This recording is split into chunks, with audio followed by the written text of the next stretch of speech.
A principal questão para os líderes políticos europeus não é o apoio à economia, mas sim o combate a problemas políticos. Joanna Kenner, da Blackwall Strategic Research.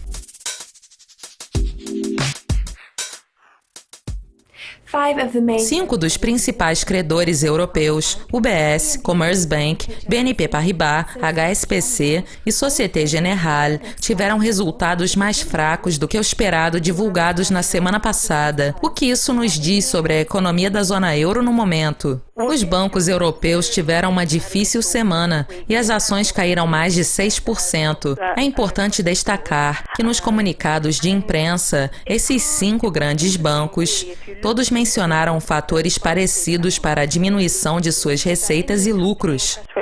They all cited similar factors depressing their revenues and profits. Todos citaram o ambiente de taxas de juros negativas, a volatilidade do mercado mundial e a perspectiva incerta para o cenário mundial. Esses 2 últimos fatores não devem mudar muito no curto prazo. Os sinais são mistos para grandes economias, como os Estados Unidos e a China. Para a zona euro, a Comissão Europeia divulgou na semana passada projeções mais baixas para o crescimento econômico e a inflação. Portanto, as perspectivas para a Europa se tornaram mais negativas e o ambiente será difícil para os bancos do continente.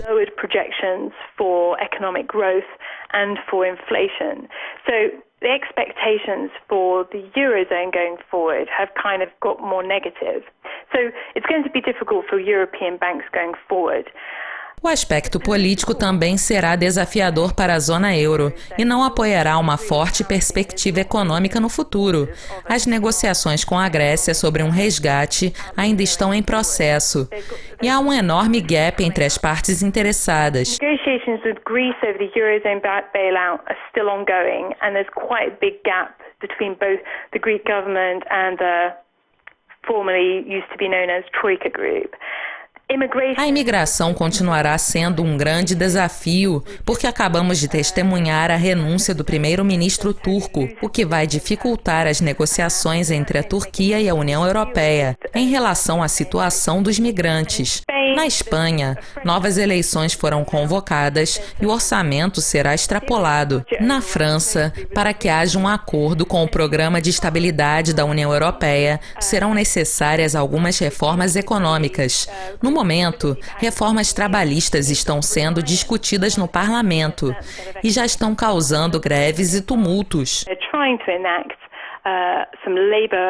Labour code reforms. It's being discussed in the National Parliament at the moment, but it's actually coming under real threat. Lots of strikes from local unions, and a watering down of that Labour code has already happened and might even happen some more. Portanto, o cenário político da zona euro não parece tão forte, o que significa que a principal questão para os líderes políticos europeus não é o apoio à economia, mas sim o combate aos problemas políticos. A fraqueza econômica que vemos no momento não vai ter muito apoio da política e o verão deve ser muito volátil. From the politics, and I would expect it to be quite a volatile summer for that reason. O PMI de serviços do Reino Unido indicou uma diminuição do otimismo em um setor vital para a força da economia. Não é de se surpreender que os investidores estejam cautelosos em relação à economia britânica nesse período que antecede o referendo. Será que os dados decepcionantes estão destacando mais riscos econômicos no momento? Essa é uma pergunta interessante. O setor de serviços é vital para a economia britânica e corresponde a 80% da produção nacional. Portanto, para avaliar a economia do país, geralmente nos baseamos nesse setor. O enfraquecimento da atividade empresarial e o crescimento mais lento em 18 meses dos empregos foram decepcionantes e, juntamente com os dados fracos do setor manufatureiro e da construção, formam uma tendência de queda para a economia do Reino Unido. O cenário mundial também é muito incerto, com dados fracos para a zona euro e dados mistos para a China e os Estados Unidos. É importante lembrar que a zona euro é o principal parceiro comercial do Reino Unido. que é o responsável pelo referendo. Portanto, mesmo que decidamos permanecer na União Europeia no dia 23 de junho, o problema do nosso maior parceiro comercial ainda permanecerá. Nesse sentido, eu acredito que o referendo esteja exagerando a desaceleração da economia britânica, mas existem tendências de longo prazo que serão um obstáculo.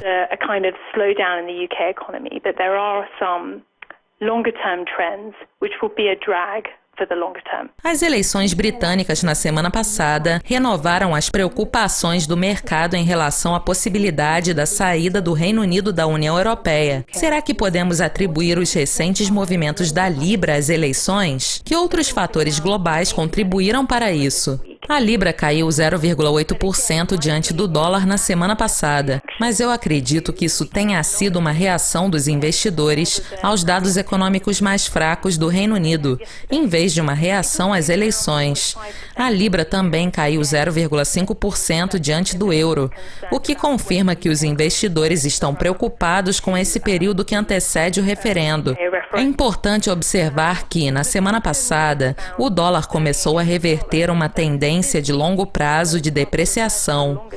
Portanto, enquanto a Libra caiu diante do dólar, a moeda americana se valorizou diante de uma cesta de moedas. Nesse sentido, essa é uma questão de apreciação do dólar e depreciação da Libra. Muito obrigada pela participação, Joana. Continuem conectados à Dukascop TV para mais atualizações e entrevistas exclusivas durante a semana. Até mais!